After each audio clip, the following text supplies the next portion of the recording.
Enrique Iglesias no necesita presentación. Placer de tenerte aquí, Enrique. Igualmente.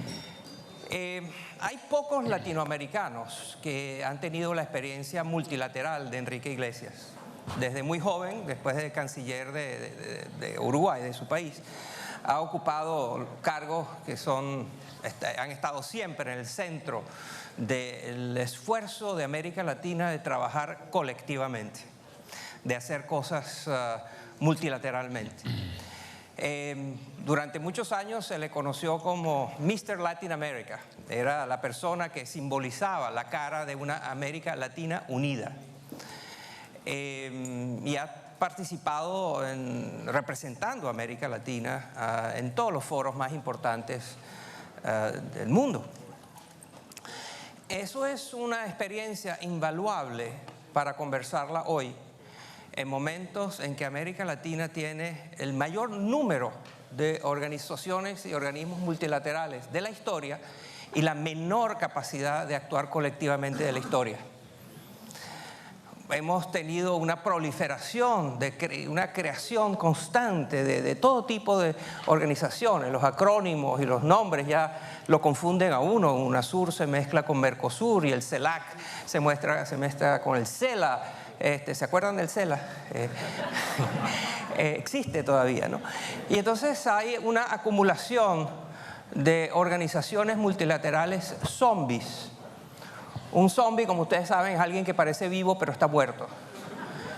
Entonces, la OEA, por ejemplo, es un buen ejemplo de una organización zombie.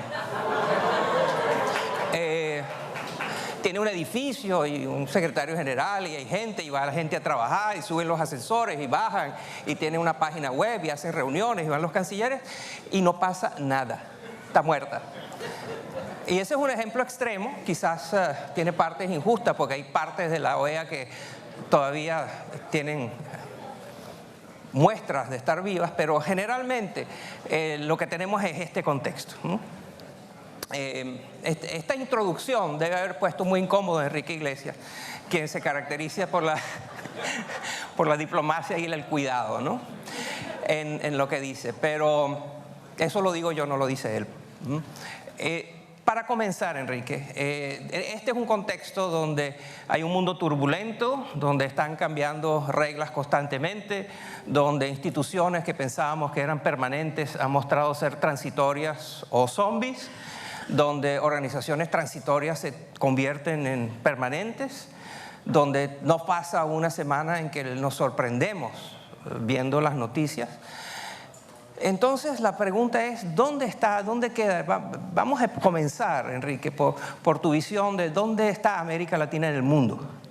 En este mundo turbulento que va desde la crisis de los inmigrantes en Europa hasta el ejército islámico, el cambio climático, la recesión o la disminución del dinamismo económico de China. ¿Dónde entra, dónde cabe América Latina ahí? Bueno, encantado de estar contigo aquí en este encuentro tan interesante. Muchas gracias a la CAF, muchas gracias al Diálogo y a la OEA por convocar este encuentro que se ha convertido en uno de los puntos realmente altos del diálogo sobre América Latina y el Caribe aquí en esta importante ciudad. Mané, muchas gracias por estar acá y también por estar contigo. Empezó con unos comentarios complicaditos, ¿no? Sobre todo para quien ha estado unos 50 años en organismos internacionales, pues es una cosa que yo no puedo decir que estoy de acuerdo con eso. Después voy a tratar de suavizar un poco la cosa, aunque tiene varios puntos interesantes. Yo creo que lo primero que estás diciendo es algo que tenemos que aceptar. El mundo está en un cambio muy profundo. Es decir, esto no es un cambio de época, es una época de cambio. Yo creo que la crisis de 2007-2008 fue un parteaguas, terminó 30 años en donde creíamos que teníamos soluciones para todo, que estábamos prontos para salir al encuentro de cualquier problema que surgiera, y eso ha terminado. Se terminó el tema de la previsibilidad, de la posibilidad de anticipación y de sentirnos seguros. Entramos en una época de gran inseguridad. donde tenemos delante nuestros factores muy conocidos por todos. Desde luego, hoy todos vivimos las crisis del Medio Oriente, lo que pasa en China, lo que pasa en Estados Unidos, es decir, la globalización nos ha comprometido a todos, para empezar. Nos ha comprometido a todos, además, la tecnología, es decir, somos realmente usufructuarios de una tecnología que avanza en forma avasalladora, que nos cambia la forma de vivir, la forma de pensar, la forma de comunicarnos, y estamos en medio de esa turbulencia. Y dentro de eso estamos también en una región donde lo económico está cambiando profundamente. Lo primero de cambiar es que es el momento en donde la transferencia de poder económico más grande en la historia de la humanidad, del occidente al oriente y al sur. Es un hecho que acomodarnos a esa realidad nos cuesta bastante. Entonces, lo primero es que es en ese mundo en que estamos nosotros insertados, y hay que estar preparados para una etapa de grandes inseguridades donde va a dominar la inseguridad, la imprevisibilidad y las sorpresas que nos tenemos todos los días. Entre otras sorpresas, lo que tú mencionabas, los factores geopolíticos.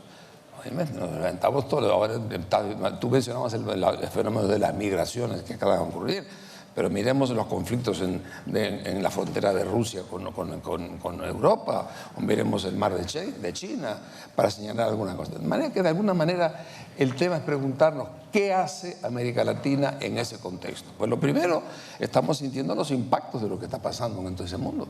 Es decir, comenzando por los impactos de tipo económico. Nosotros vivimos esta época dorada, o este quinquenio dorado, como se le quiera llamar, donde algunos hablaban del cambio de épocas. Habíamos llegado a la tierra prometida. No llegamos. Llegamos a una etapa que se está terminando. Y entonces, de alguna forma, nos influye qué está pasando en China, nos infunde qué está pasando en la recuperación americana, si el FED aumenta o no aumenta la tasa de interés, qué pasa con los capitales, qué dicen las agencias de rating, así. Entonces, yo creo que la respuesta es que es en ese contexto que tenemos que pensar en qué posición está América Latina. ¿Y cómo está América Latina? Bueno, yo diría que lo primero que está es una región en paz, de hecho, de todas las cosas, y ahí tenemos que admitir, Moisés, que el sistema de organismos internacionales ayudó a esto, lo cual tener paz en el mundo no es poca cosa, ¿eh? Tenemos conflictos, en las fronteras ahora aparecen conflictos, pero es un continente que en general puede exhibir la paz. Lo segundo muy importante, que es un continente que ha hecho muchas cosas dentro de todo. Es decir, cuando nosotros hablamos que bajamos la pobreza del 45 al 28, bueno, pues tampoco no hay que despreciar eso.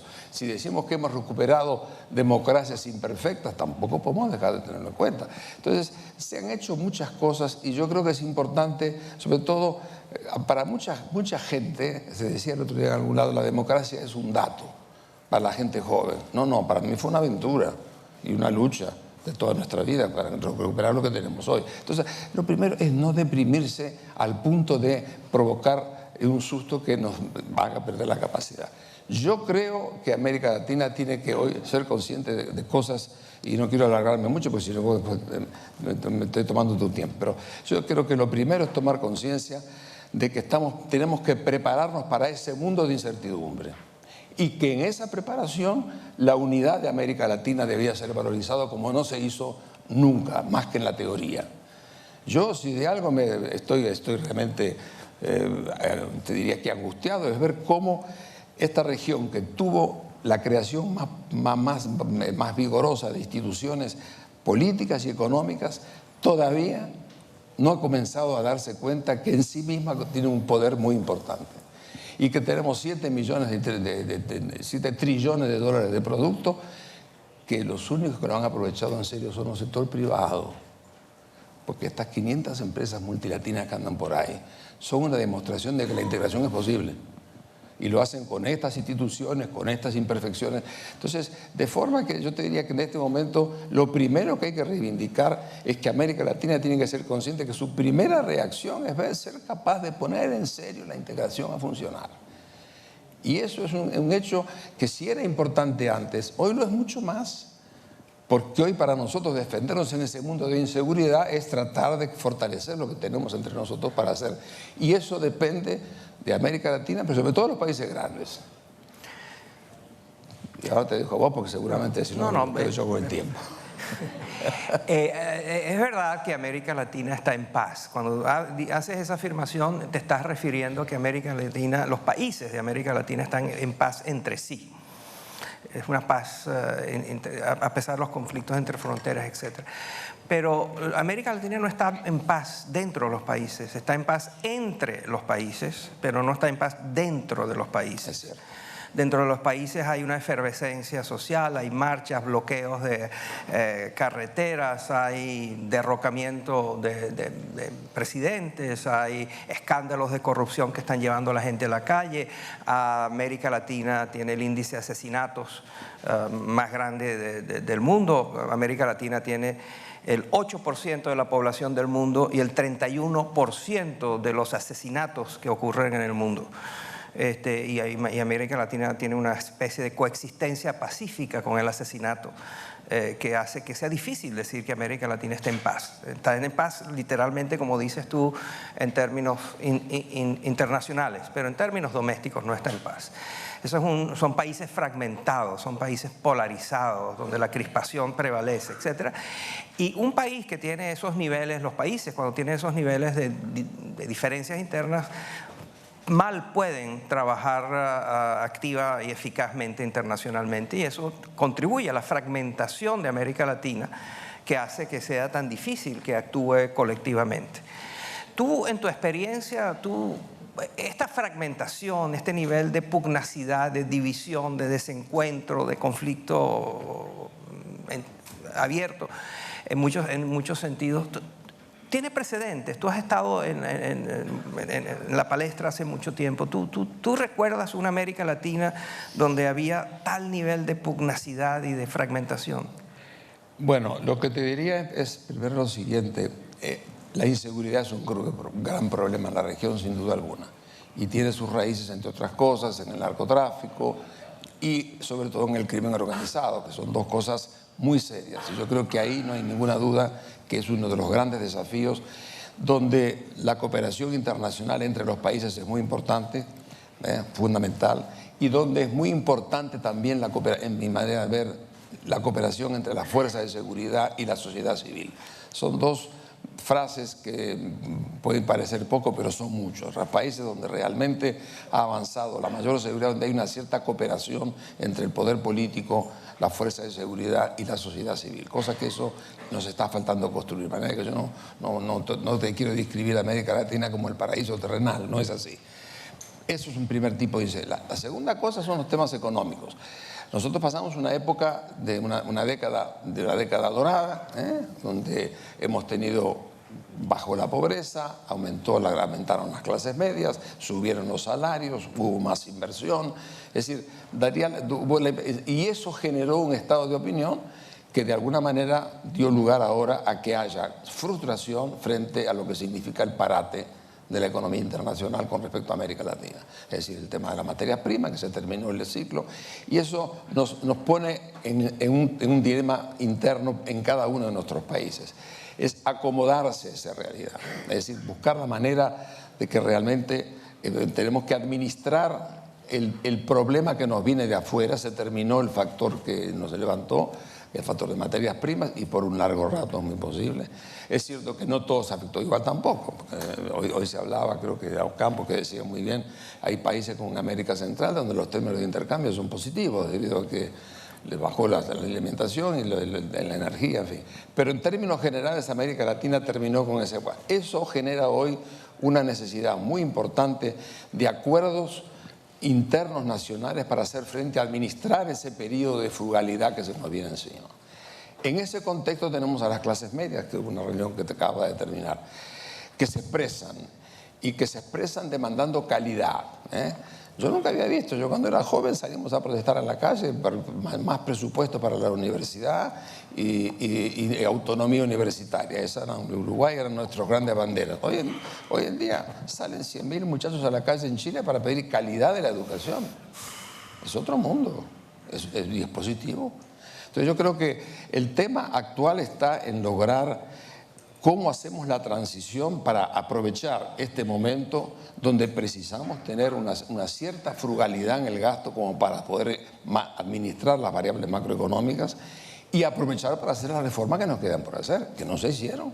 Es decir, nosotros tenemos muchas cosas sobre las cuales hemos empezado a hacer cosas, pero no hemos terminado. Una es la educación, otra es la productividad, otra es la reforma del Estado. Se sabe lo que hay que hacer, el tema es cómo hacerlo. El que fare, sí, el come fare. Hay consenso entre los expertos de que los próximos años van a ser más duros desde el punto de vista económico para América Latina de lo que fueron los años que siguieron la crisis del 2008, etc. Y que América Latina esa crisis la navegó muy bien, fue de las regiones que mejor pudo transcurrir sin mayores catástrofes, la enorme crisis mundial del 2008, 2009, etcétera, y que Europa todavía está sufriendo. Muchos países de Europa aún están postrados por esa crisis. Entonces navegó bien esa, pero ahora viene una que todos coinciden en que América Latina le va a pegar mucho más duro. También hay la sensación de que los latinoamericanos no están conscientes de lo que viene, de que todavía tienen expectativas inerciales, en el sentido que están basados en lo bien que les ha ido en la década dorada, en este periodo dorado, y que creen que va a venir más de lo mismo, que han progresado, que ese progreso tienen derecho a ese proceso, son derechos adquiridos, que ese progreso tiene mucho que ver con su propio esfuerzo. Estos son datos del Latibarómetro.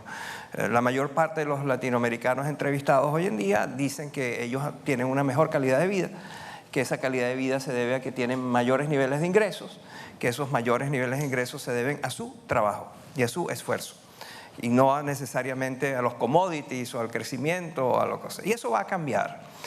Y también un dato muy interesante del Latibarómetro era que antes las principales preocupaciones de los latinoamericanos era la pérdida del empleo, la pérdida del trabajo. Ahora ya no, ellos sienten que sus trabajos son más o menos estables.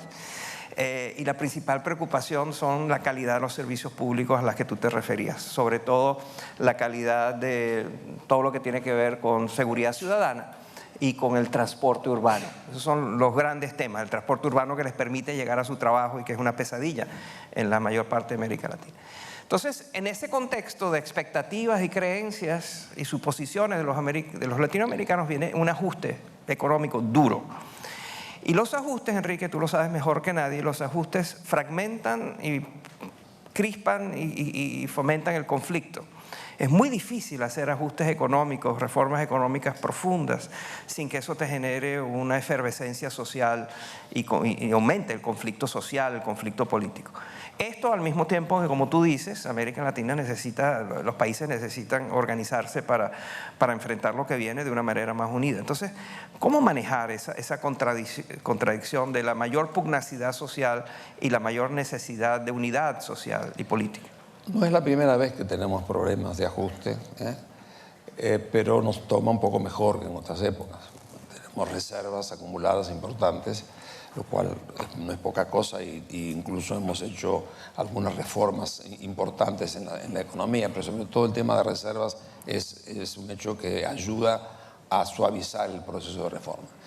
Nosotros tenemos ese problema en Uruguay, estamos en este momento en un proceso de ajuste que implica cierta frugalidad en el gasto, pero el control de expectativas siempre es complicado. Yo creo, te diría dos cosas. Hay que explicarle a la gente lo que está pasando. Yo creo que la gente es más inteligente que lo que normalmente creen los sectores políticos. Es decir, la gente entiende ciertas cosas y lo primero es explicar bien todo eso. Y lo segundo es llamar un poco a ciertos consensos básicos en una sociedad. Hoy decía Ferraz algo parecido de la dificultad que resulta ponerse de acuerdo en ciertas cosas. Realmente cuando uno ve el mundo, lo que está ocurriendo en el mundo, cuando ve lo que nos está ocurriendo en sectores clave como son los precios de las materias primas, yo creo que habría base como para que los partidos políticos sean capaces de encontrar ciertos acuerdos fundamentales, comenzando por dialogar con la gente. Explicar a la gente el por qué ciertas cosas no se pueden mantener y por qué no se puede dar respuesta a todas las expectativas que se alimentaron en los últimos tiempos. Eso yo creo que es muy importante. Es posible, yo creo que tendrá que ser posible, pero al mismo tiempo, en ese contexto, el poder hacer cosas juntos en América Latina debe ayudar como una alternativa. Y cuando te digo poner cosas juntas, te digo no solamente por dónde hacer cosas juntas en la integración.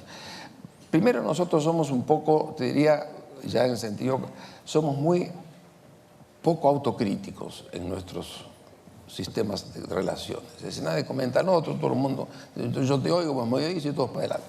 No, yo creo que habría que ser un poquito más autocrítico, sobre todo en los aspectos que tienen que ver con la integración, con la colaboración para la integración. Pero hay que buscar ciertos campos importantes. Si realmente en América Latina se organiza con claridad, es un territorio muy oportuno para las inversiones de los capitales que van a seguir pensando que la infraestructura, por ejemplo, es una buena forma de intervenir. Las alianzas público-privadas.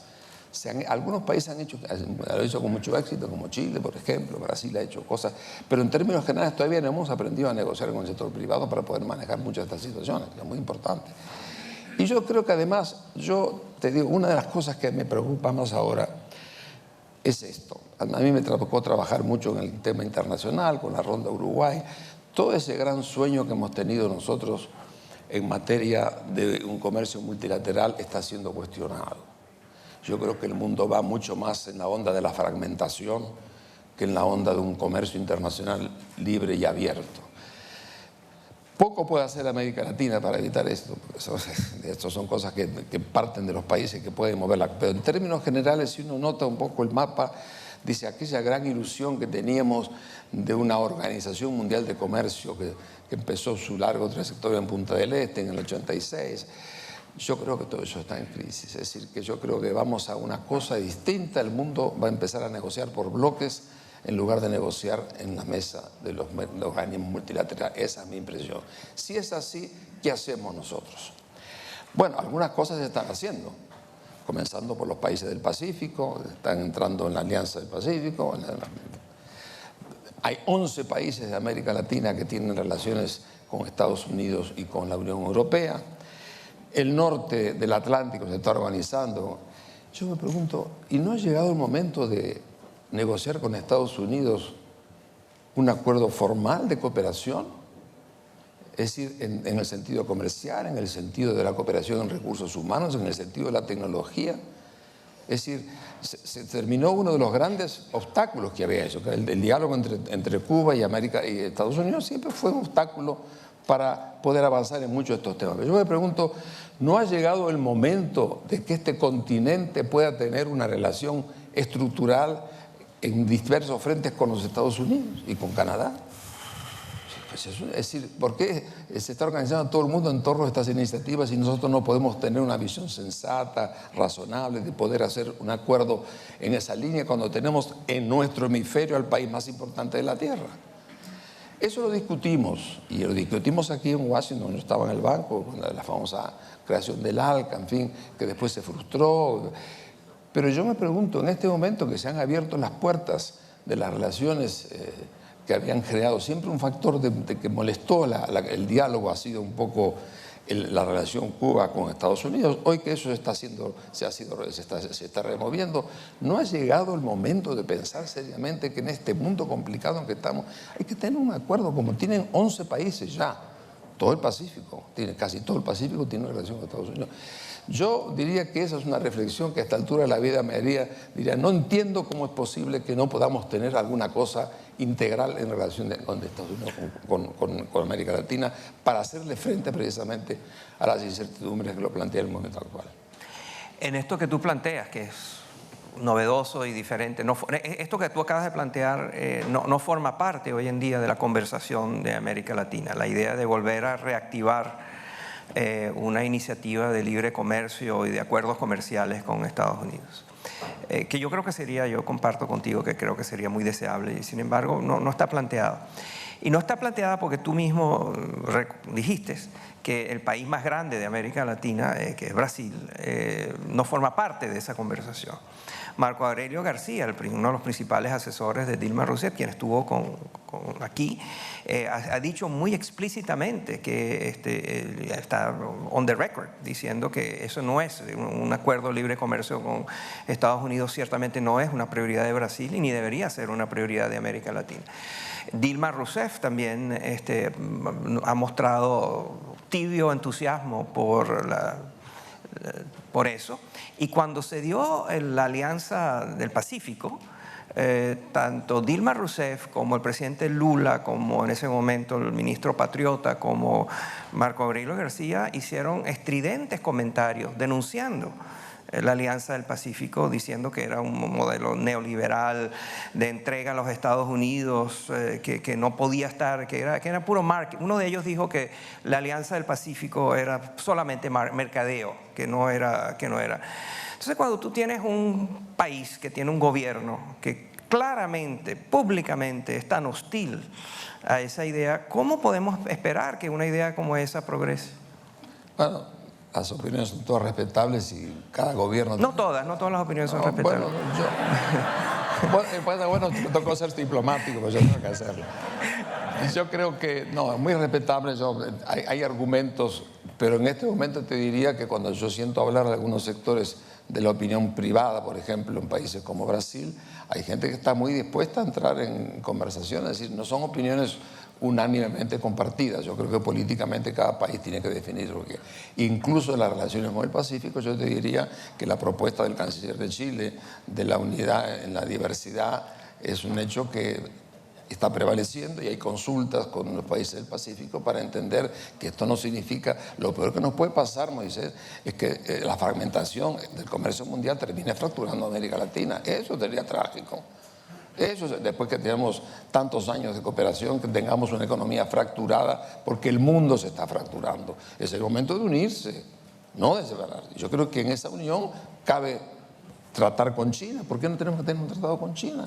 Es el gran país para América del Sur, o con Europa, donde en 11 países ya tienen tratado. ¿Por qué no podemos tener alguna visión integral del tratado con los Estados Unidos? Yo, sinceramente, no lo entiendo. Es decir, sobre todo cuando se están removiendo cosas que habían creado un creciente antiamericanismo en ciertos sectores. Yo creo que hoy en día eso va a ir bajando y eso va a ser una de las cosechas importantes que puede tener la apertura de las relaciones, nuevas relaciones de Estados Unidos con Cuba. Entonces, creo que el tema hay que pensarlo. Hay más de una opinión, estoy de acuerdo, pero el mundo entero está cambiando y tenemos que cambiar con el mundo, ¿no? Nosotros vamos a esperar que el mundo cambie para nosotros. Una de las cosas que está cambiando en el mundo y también en América Latina es una renovada intolerancia hacia la corrupción. La corrupción siempre ha existido, la corrupción siempre ha formado parte de la conversación y las denuncias contra la corrupción son parte de la vida cotidiana, pero también el hecho que no pasa nada después de esa denuncia, pasa poco y que la gente se va frustrando, forma parte de eso. Esto te lo menciono, lo de la corrupción, porque estos ajustes que vienen, esta situación de dificultades económicas, que tú dices que la manera de manejarla y de manejar la pugnacidad social que eso pueda crear y la efervescencia es que los gobiernos y los gobernantes le expliquen a la gente por qué tienen que amarrarse el cinturón. Pero esos gobernantes son percibidos por esa población como ladrones. Son gente que son acusados de corrupción, son gente que son vistos como que me están pidiendo a mí que haga ajustes, yo que soy pobre, y ellos mientras tanto se están robando lo mío como ciudadano. Entonces, el tema de la corrupción haciendo efervescencia. Hay 10 países de América Latina en estos momentos donde la corrupción está en la calle. El tema de la gente está en la calle denunciando corrupción y bueno, y hace poco el tema se cobró al presidente de Guatemala. Como sabemos, en Brasil están en la cárcel el jefe de Odebrecht, está el jefe del gabinete del presidente Lula. En fin, hay un escándalo de corrupción importante. Lo mismo, en fin, está pasando en Chile, para sorpresa de todos. Entonces, en este contexto, ¿tú crees que esto es más de lo mismo y que simplemente es una efervescencia temporal, es un Alka-Seltzer que hace efervescencia y desaparece el tema de la corrupción? ¿O tú crees de verdad que hay un cambio más profundo en las actitudes de la gente, la intolerancia de la gente con respecto a la corrupción? Lo primero que te diría es, ayer se habló algo aquí en la tarde sobre este tema. Lo primero que te diría es que no tenemos el monopolio de la corrupción. No, América Latina no tiene monopolio. Uno lee lo que está pasando en Asia, lee los objetivos del presidente. Sí, pero a un brasileño, una brasileña joven que está en la calle protestando, decirle que mire, en Asia es peor, en Indonesia y en Egipto es peor. No, déjame contestarte todo. No, parate. Te digo lo siguiente, yo he visto corrupción y según uno conoce los temas en Asia y en Europa, para que te cuento, ¿no? Pero no he visto gente en la calle saliendo a luchar contra la corrupción como lo he visto en América Latina. Y eso es saludable. Ayer dijo alguien, el tema no es que se haya ido el presidente de Guatemala, el tema es que no se hubiera ido, eso hubiera sido lo grave. Para mí el hecho de que la sociedad esté reaccionando pone de manifiesto una cosa horrible. La corrupción molesta, deprime y hace a la gente más intolerante. El hecho de que salga a la calle es importante y el hecho de que la justicia actúe es mucho más importante, mucho más importante. La justicia está actuando y eso demuestra que hay separación de poderes y si la región frente a una enfermedad tiene capacidad de reaccionar en la calle y en la justicia, yo te diría, no todo es tan malo. Las cosas que vendrán en el futuro serán mucho mejores. La sociedad que va a salir de esta América Latina depurada por la gente en la calle y la gente en la presa, ¿sabes? Eso es un hecho que hay que también destacar. Es malo, sí, es horrible, pero los efectos, pero no olvidemos eso. Yo no he visto la protesta, por ejemplo, el presidente Xi hizo del tema de la corrupción uno de los grandes factores. Yo no he visto gente en la calle, no sé qué está pasando, no conozco el tema. Digo simplemente que en esta América Latina, de clases medias, hay gente que sale a protestar y están logrando la movilización de la justicia y hay gente que está siendo castigada por ello. Eso es positivo. Lo que saldrá de ahí es una sociedad mejor, no peor. Por tanto, te diría así, estamos con el sufrimiento de lo que está pasando, pero yo no pierdo la esperanza. Creo que hay cosas positivas que hay que también señalar. Y un tema muy cercano a este y que también requiere actividad multilateral que no ha habido, tiene que ver con los derechos humanos, sí, tiene que ver con la política, tiene que ver con las elecciones, tiene que ver con al fin y al cabo con la democracia. Esa es una área donde América Latina, su capacidad de actuar colectivamente, por supuesto que es una vergüenza. En los últimos años ha dado unas muestras realmente insólitas, ¿no? de coexistencia pacífica con situaciones inaceptables, ¿no? Donde ningún país ha dicho nada, ¿no? Háblanos de eso. ¿Cómo estás viendo tú esto? Bueno, yo te diría lo primero, con respecto a ese tema. Nosotros tenemos una Comisión de Derechos Humanos en la OEA, dicho sea de paso, que no tiene ninguna otra región. ¿Que no tiene? Ninguna otra región. Lo cual vos te contestas lo que dijiste al principio. Hay instituciones en esta región que en los campos económicos y en los campos de derechos humanos no hay ninguna otra región que yo conozca que tiene una declaración de Lima sobre democracia. Ahora, que tú me digas que eso está violado, desde luego, es lamentable, hay que corregir. Pero quiere decir que esta región ha reconocido como ninguna otra cosas que son realmente inimaginables en otras regiones, como la Convención de Derechos Humanos, como la Declaración sobre la Democracia de la OEA. Entonces, no nos autoflagelemos demasiado. Existen instrumentos que fueron creados y que no hay en otras partes. Pero no funcionan, ¿no? De acuerdo. Sí. No, pero una cosa... Pero tenemos una conciencia crítica que la gente tiene que tomar en cuenta y es una manera de responder al tema. Ahora, que no respondan desde luego, pero tenés gente en la calle que empieza a reclamar cosas y tiene instrumentos sobre los cuales apoyarse. Yo sé que eso a mí no me gusta ver las cosas que estoy viendo en algunos países, que se violen los derechos humanos, que se violen la prensa, los problemas de gente presa, todo ese tipo de cosas, estamos de acuerdo. Yo no sé. Pero lo que te digo, que lo que no pierdo es la esperanza, porque este continente ha tomado conciencia de ciertos objetivos que ninguna otra región del mundo tiene, en fin, del mundo en desarrollo. Entonces, ¿qué se hace con eso? Bueno, seguir manteniendo libertades fundamentales. Yo creo que la prensa, dicho sea de paso, en materia de justicia, jugó un papel central. La prensa ha sido muy importante en la defensa, de la denuncia de ciertas cosas que provocaron luego la reacción social. Entonces, no digo, yo entiendo. ¿Tú no sientes, Enrique, que en América Latina en los últimos años ha habido una especie de deriva autoritaria en algunos países, donde, por ejemplo, el tema de la prensa cada vez la vemos más coartada, cada vez vemos empresarios que compran medios de comunicación y que al día siguiente esos medios de comunicación se vuelven títeres del gobierno. Hemos visto una serie de circunstancias muy bien, unas escenografías que hacen que parezca democracia, pero que no es, ¿no? Yo no tengo ninguna cosa que decirte en contra de eso, es cierto, eso es muy lamentable. Entonces, ¿tú sí crees que hay una deriva autoritaria en América Latina? Yo no diría una deriva, hay experimentos de autoritarismo, pero se mantienen instituciones que denuncian los hechos y eso es importante. Yo he visto situaciones donde eso no ocurre en otras regiones, donde realmente no tenés ni siquiera la fuerza de poder salir al país de al lado, criticar lo que está pasando. Como nosotros tenemos sociedades de prensa, tenemos instituciones que están funcionando. Yo te diría que son defectos graves que tenemos, que habrá que cubrir desde luego. Pero yo lo que no veo es la esperanza, porque trato de comparar y cuando comparo me agrando.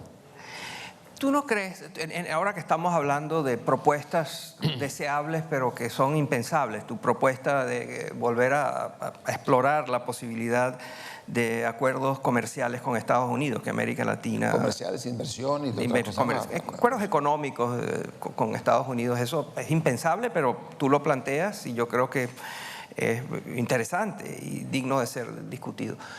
En esta idea de innovar dentro de la América Latina que tenemos, con las circunstancias, restricciones, posibilidades que hay, ¿tú no crees que se podría crear una especie de coalición de los decentes? Y me refiero a una coalición de países decentes. Países... Muy bueno. Para explicarme, yo estoy pensando en países que están dispuestos a sacrificar intereses comerciales, intereses políticos en aras de principios fundamentales. Países que están dispuestos a decirle a otros, usted no puede poner preso a los líderes de la oposición simplemente porque son líderes de la oposición.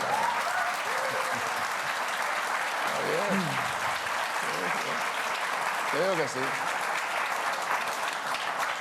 Para eso hace falta liderazgo. Y tú conoces a todos los protagonistas, tú conoces muy bien y has trabajado durante muchos años con todos los presidentes, todos los mandatarios de América Latina.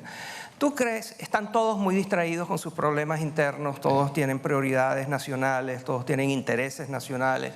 Como sabemos, los países no tienen intereses, no tienen amigos, tienen intereses. Pero también los países tienen principios y tienen valores. ¿Tú no crees que hay un espacio en América Latina para que algunos presidentes les empiece a dar vergüenza el que están anteponiendo todo el tiempo intereses de corto plazo, económicos y políticos, y están sacrificando valores fundamentales de la democracia, de la libertad de prensa, de no torturar, de no encarcelar? ¿Ese espacio existe? Y si existe, ¿quién lo puede aprovechar? Bueno, yo creo que por de pronto hay presidentes que pueden tomar ellos mismos la iniciativa de hablar con otros presidentes. ¿Cuáles, por ejemplo? No.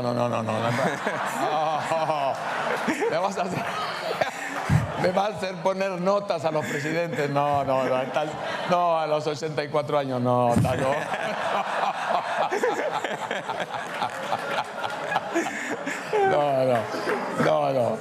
Todos sabemos quiénes pueden ser y quiénes no pueden ser. Entonces, ¿para qué vamos a explicitarlo, pues? Yo creo que sí, lo que estoy hablando en serio, yo creo que tú tienes razón, creo que es posible y es deseable, hay instituciones para eso que podrían amparar ese tipo de acciones. Ha habido casos, tampoco, yo te diría que algunos ejemplos en donde se ha intervenido, cuando hubo un problema en Bolivia, intervinieron los presidentes, a su manera en Paraguay pasó algo parecido, es decir, de alguna forma ha habido ejemplos. Ahora, yo creo que eso podría extenderse, eso depende de que haya líderes que realmente quieran asumir sus compromisos y como tú dijiste, está todo el mundo muy metido internamente con sus problemas y posiblemente eso sea un hecho. Pero tampoco las instituciones existen para eso. Y yo creo que tú dijiste al principio una cosa es la institución gobierno, que son los que manejan las instituciones. En última instancia, si los países no quieren, pues no sale nada. Y otra cosa es la iniciativa que se puede hacer a través del diálogo, la conversación y la presencia en los distintos medios de información de los organismos que cumplen un papel importante que tenemos que reconocer. Yo no soy de los que creo yo creo que América Latina ha mostrado, es la región del mundo en desarrollo que ha tenido más instituciones de cooperación financiera y política del universo. No existe. Nosotros en materia financiera, ¿qué vamos a hablar? Bueno, el BID, la CAF, los bancos regionales, aparte de los bancos internacionales, el Fondo Monetario, todo eso existe. En la materia de derechos humanos tenemos a las instituciones de la OEA que ya tienen, dicho sea de paso, estamos hablando de un continente que tiene instituciones del fin del siglo XIX, que ahí empezó todo el mundo. Es decir, la región hay un entramado institucional. Ahora, ese entramado funciona en función de los países, eso se ha dicho muchas veces y es verdad, los países pueden paralizar la acción de una secretaría aunque quiera tomar acción. Entonces, ahora, ¿hay poder en la secretaría? Sí, el poder de seguir adelante, de denuncia, de información, yo creo que todo eso juega un papel especial y yo creo que eso hay que defender. Pero eso no sustituye el hecho de que haya presidentes que quieran tomar iniciativas activas en lo que tú decís, lo cual sería, por supuesto, más que bienvenido. Y la otra posibilidad, Enrique, es la de ver si se puede revivir, rejuvenecer, darle más energía a organizaciones que existen, pero que están muertas o que no funcionan bien. Y yo me refería a uno de los patrocinantes de este evento, que es la OEA, ¿no? No. ¿Qué posibilidades hay? Yo no estoy de acuerdo con eso, que quede constancia, pero bueno. ¿Qué posibilidades hay con tu experiencia, Enrique? Sí. Si el señor Almagro te dice, aconséjeme, ¿qué debo hacer para...? Recibí una organización en bancarrota financiera, en bancarrota de legitimidad, de reputación, de capacidades, de todo. ¿Qué hago yo? Y esta es una organización indispensable, como tú dijiste, tiene elementos de la organización que son críticos y que si no existiesen habría que crearlos. O sea que yo soy enorme partidario de una OEA que funcione para lo que está diseñada, pero no ha dejado de funcionar como tal. Si él te pide consejo y te dice, dígame 2 o 3 cosas que yo debo hacer para revivir esta organización moribunda. Qué lío, ¿eh? ¿Ah? ¿Qué le diría yo? Sí. Bueno, le diría que haga lo que hizo ayer, en el sentido siguiente, cuando manifestó, contó que él va a seguir haciendo lo que cree que debe hacer la Secretaría, independientemente de cualquier otra consideración, y puso cierta pasión en lo que dijo. Primer elemento que hay que tener. En estos cargos hay que estar enamorado del cargo, para que realmente uno pueda tener algún sentido de transmitir a los demás. Ayer él lo transmitió, lo cual es importante. Hay que darle tiempo, tiene 100 días. Pero yo creo que cuando uno entra en estas instituciones tiene que tener la complejidad que es trabajar con gobiernos que tienen sus representaciones, su vocería. Mantener ciertas cosas es muy complicado. El hecho de tener compromiso con los fundamentos de la institución y hacerse presente como se hizo presente en la frontera, anteayer, entre Colombia y Venezuela, esas son cosas que tiene que hacer. Eso es lo que puede hacer la Secretaría, pero no le pidamos que haga cosas que van más allá de lo que no puede hacer, porque por último los gobiernos son los que votan en el Consejo el otro día y tiene que tener en cuenta. Yo creo que una Secretaría comprometida con los principios y honesta con todo el mundo es lo que realmente hace que pueda tener la influencia, pero en última instancia son los gobiernos los que deciden. Enrique Iglesias, como se dan cuenta, se ha ganado muy merecidamente el reconocimiento como un líder de América Latina que entiende la región y que sabe bien cuáles son nuestras restricciones, pero también sabe soñar y sabe pensar, imaginar posibilidades que por ahora no están en la mesa, pero que deberían estar en la mesa. Por favor, acompáñenme en darle un aplauso a Enrique.